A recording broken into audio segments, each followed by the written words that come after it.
Hey guys, it's Ellie. Welcome back to Bite-Sized Book of Mormon. I'm glad to have you with me. So, if you've never been here before, this is just a podcast where I read through one chapter of the Book of Mormon each episode, and to give a little bit of context, a little bit of insight, a little bit of good times, so stick around. So, if you remember the last episode, we read Mormon chapter 3, which continues Mormon's tenure as a general and shows us its end. In fact, as Mormon is watching this Nephite army go from mildly wicked to just even more and more wicked, to the point of blatantly breaking the law of Moses, he says in verse 11 of last chapter, I, Mormon, did utterly refuse from this time forth to be a commander and a leader of this people. Last chapter, he had to say goodbye. He had to let go of the reins of the Nephites and just have to watch them fail and remain wicked. Like, before, he was trying to help them from the inside, he was trying to enact some change, he was trying to preach and get through to them, and he was kind of holding them on course in like the loosest possible sense. But now he's been forced, on moral grounds, to kind of let go of those reins, and to watch them crash and burn, essentially. So, last chapter is very dramatic, so go back and listen to that one if you haven't already, because wow, that's a good one. But yeah, I think without further ado, let's continue to see where the Nephites and Mormon go in Mormon chapter 4.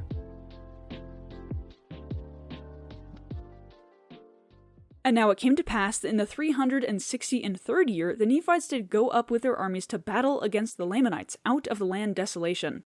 And it came to pass that the armies of the Nephites were driven back again to the land of desolation. And while they were yet weary, a fresh army of the Lamanites did come upon them, and they had a sore battle, insomuch that the Lamanites did take possession of the city desolation, and did slay many of the Nephites, and did take many prisoners. And the remainder did flee, and join the inhabitants of the city Teancum. Now the city Teancum lay in the borders by the seashore, and it was also near the city desolation.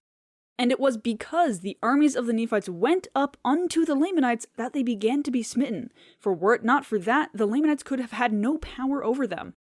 But behold, the judgments of God will overtake the wicked, and it is by the wicked that the wicked are punished. For it is the wicked that stir up the hearts of the children of men unto bloodshed.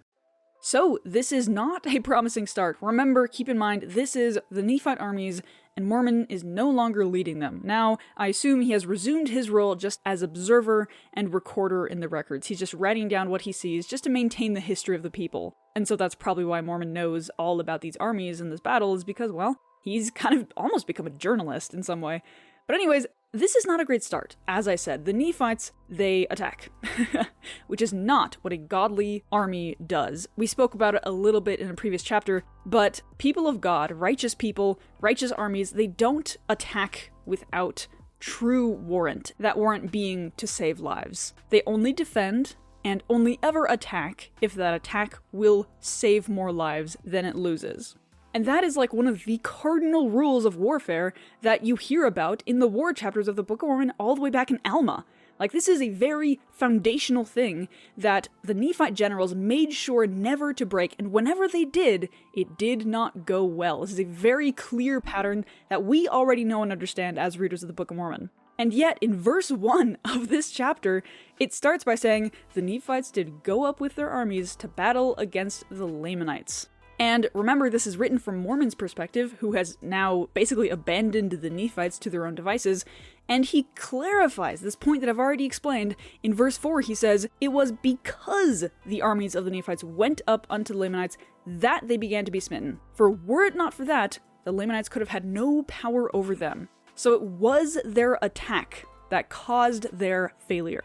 And it's not just a matter of like, well, if they didn't attack, then there wouldn't be a battle at all to lose in the first place. Like, no, it's not that. If there were to be a battle, they would have won had they not been the aggressor. Or at the very least, they would have had a better chance, right? God would have kind of been on their side a little bit more. But no, they just went up and attacked the Lamanites, and then they lost. Like, that's it, plain and simple.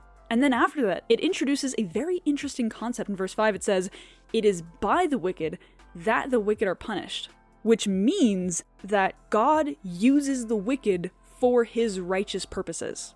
Which is very interesting, because it means that if everybody were righteous, God would have nobody to use to help keep the people righteous. But also, if everyone's righteous, then, well, everyone's righteous. Like, it doesn't really matter. But that also answers the question that many might have when reading the Book of Mormon, which is, why does God allow the Lamanites to stay so wicked? Why doesn't he just smite them off the face of the earth because they are so wicked and because they're so lost? Multiple reasons. One being that they just aren't as culpable for their sins as the Nephites are because they just don't have the truth of the gospel. But also, what is explained in this verse? God had a people that he could lean on, a people that are less culpable for their crimes, to help kind of keep the Nephites in line, because the Nephites are culpable for their crimes. They know what they're doing, they have the gospel, they have the commandments, and so if they were to break them, it would be worse for the Nephites than it would be for the Lamanites. So that's why God allows the Lamanites to stay alive for as long as they do, because they're helpful to him. And they're living according to what they understand, which is not what the Nephites understand, so they're going to be judged based on a different standard than the Nephites, because the Nephites have more knowledge. This is something that I harp on literally all the time, but you can't be judged against a standard you don't know exists. And so if the Lamanites don't know the true gospel of Jesus Christ, they can't be judged against it. And so that is kind of why God keeps them around. God uses the wicked to punish the wicked. Interesting concept. And it came to pass that the Lamanites did make preparations to come against the city Teancum. And it came to pass in the 364th year, the Lamanites did come against the city Teancum, that they might take possession of the city Teancum also. And it came to pass that they were repulsed and driven back by the Nephites. And when the Nephites saw that they had driven the Lamanites, they did again boast of their own strength, and they went forth in their own might, and took possession again of the city Desolation. And now all these things had been done, and there had been thousands slain on both sides, both the Nephites and the Lamanites. And it came to pass that the 366th year had passed away, and the Lamanites came again upon the Nephites to battle. And yet the Nephites repented not of the evil they had done, but persisted in their wickedness continually. And it is impossible for the tongue to describe or for man to write a perfect description of the horrible scene of the blood and carnage which was among the people, both of the Nephites and of the Lamanites. And every heart was hardened, so that they delighted in the shedding of blood continually. And there never had been so great wickedness among all the children of Lehi, nor even among all the house of Israel, according to the words of the Lord, as was among this people. And it came to pass that the Lamanites did take possession of the city Desolation, and this because their number did exceed the number of the Nephites. And they did also march forward against the city Teancum, and did drive the inhabitants forth out of her, and did take many prisoners, both women and children, and did offer them up as sacrifices unto their idol gods. So, really bad things are happening. This is no fun. We will get to verse 11, which is the blood and carnage verse in a little bit, but first I want to emphasize that the Nephites just aren't learning their lesson, which I know is not a surprise, but I want to explain how and why. So if you remember, the Nephites have already made a classic blunder, you might say, by being the ones to attack the Lamanites, and then it says in verse 4, they lost because they attacked. But then in verse 6 it says the Lamanites came to attack the Nephites, and then the Lamanites lost, and the Nephites won. And instead of the Nephites realizing, oh, it's the aggressor that loses, or at the very least, generally the aggressor that loses, they go, wow, we are so strong. In verse 8 it says, they did again boast of their own strength. Remember, this is after they repulsed the Lamanites, who were the ones to attack them. And then, instead of just leaving things be, it says, the end of verse 8, they went forth in their own might, and took possession again of the city Desolation. And so they again attacked. Even though the last two battles they had, the aggressor lost. But apparently that pattern was broken because they were able to take the city of Desolation. They did not learn their lesson. And aside from all of this, I just want to emphasize this sense of meaninglessness that I get from this chapter, that none of these battles matter, that there's no right and wrong, there's no morality to be had, there's just wicked people fighting wicked people. Part of that sense comes from verse 9, which says, and there had been thousands slain on both sides, both the Nephites and the Lamanites. So, Nephites and Lamanites died, okay. It doesn't say, oh, righteous men died for the cause of God, and wicked people died, ravenously defending what they thought was right. No, they're just dead. And that's it. Full stop. That's the story. And there's no meaning in this battle. It's just senseless violence, and it's depressing. And in verse 13, you get the same sense. And it came to pass that the Lamanites did take possession of the city of Desolation, and this, notice why, because their number did exceed the number of the Nephites. And so it's gone from something religious. It's gone from, hey, we have God on our side, we prayed, we prepared, we are ready for this battle, and so we win because we have the moral and spiritual upper hand. But no, the Lamanites won because there were more of them. Like, how lame is that? Compared to the dramatic battles of right and wrong that we had in the war chapters, well, the Lamanites won because there were just more of them. Like, that's just sad. That means nothing to me. And then, like I said, we'd get back to verse 11. It is insane, the poeticism that Mormon uses here to describe this awful scene. You can tell he was there, standing among the corpses, smelling the stench of blood in the air, and hearing silence in the aftermath of a devastating battle. It is impossible for the tongue to describe or for man to write a perfect description of the horrible scene of the blood and carnage which was among the people both of the Nephites and the Lamanites. Wow. If that verse doesn't get through to you, this sense of just meaninglessness, this senseless violence, I don't know what will. This is what really sets these battles apart from, like I keep mentioning, the war chapters. Because for the war chapters, those stories tended to be kept in because Mormon saw a reason to keep them in. He saw a moral, he saw a lesson to be learned. And so those battles have a purpose, both for the people fighting them, because the people on the Nephite side were fighting for God, and also on a meta-narrative level, for us as readers, they have a higher lesson that we can learn from it, as you'll notice if you listen to those episodes. But in sharp contrast, this fighting means nothing, and I can't get through to you how empty and hollow it all feels, especially compared to the previous chapters. Obviously, war and fighting is bad, basically all the time. If people die, that's a tragedy, full stop. But this is kind of a worse tragedy, because it was for nothing. Oh my gosh, it's wild to me how different the tone is between these different kind of eras in Nephite history. It's striking. And it came to pass that in the 367th year, the Nephites, being angry because the Lamanites had sacrificed their women and their children, that they did go against the Lamanites with exceedingly great anger, insomuch that they did beat again the Lamanites, and did drive them out of their lands. And the Lamanites did not come again against the Nephites until the 375th year. And in this year, they did come down against the Nephites with all their powers, and they were not numbered because of the greatness of their number. And from this time forth did the Nephites gain no power over the Lamanites, but began to be swept off by them, even as a dew before the sun. And it came to pass that the Lamanites did come down against the city Desolation, and there was an exceedingly sore battle fought in the land Desolation, in the which they did beat the Nephites. And they fled again from before them, and they came to the city Boaz, and there they did stand against the Lamanites with exceeding boldness, insomuch that the Lamanites did not beat them until they had come again the second time.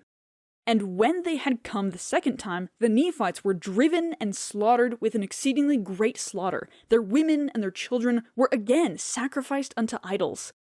And it came to pass that the Nephites did again flee from before them, taking all the inhabitants with them, both in towns and villages. And now I, Mormon, seeing that the Lamanites were about to overthrow the land, therefore I did go to the hill Shim, and did take up all the records which Amram had hid up unto the Lord. Imagine you're Mormon, and you just barely kind of let the Nephites loose. You stopped trying to help them, you just kind of let go, and now you are purely an observer. It's heart-wrenching for you, of course, but you can't help but watch because you have to keep up the records. And you immediately watch them be an aggressor, lose battles, lose people, and for what?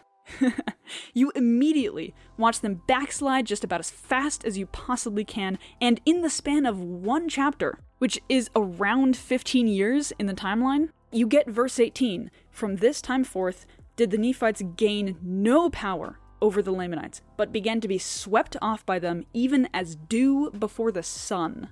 What is more powerful? A drop of water, or the sum of all solar power beating down constantly on the earth from an unimaginably large star? What do you think is gonna win? This is no underdog story for the Nephites. They are dew before the sun. There is no hope for the Nephites anymore. The Lamanites have gained an upper hand such that They will never lose again. Now, in the following verses, there is a tie where the Lamanites don't immediately win, but then they come back and win the next time. So, really, I guess there's no winning against the Lamanites anymore. And then, as he sees this, Mormon understands, oh, it's happening. It's finally happening. The Lamanites are going to take over everything. He sees it coming from a mile away, probably because he had the spirit of prophecy with him, by the power of God. And so what does he do? His first instinct when he realizes, oh, it is all going to crap. There is no saving these people. He immediately goes to the hill Shim, and remember before when Ammoron, in the very first chapter of Mormon, tells him that he is the next keeper of the records, he only tells him to take the record of Nephi and write in that record so he can kind of continue the record tradition of the history. But there was a lot of other records in there that Ammoron hid in the same place. And so now, again, his first instinct, Mormon goes to the hill Shim where they're all buried, and he takes all of them. So now Mormon is fully the keeper of all of the records. That is his role, that is his purpose, that is what he does now, right? He's no longer a general. Of course, I'm pretty sure he actually becomes a general again later, but we'll get there. But he is now full-time keeper of the records. And now, like I said, he has all of them.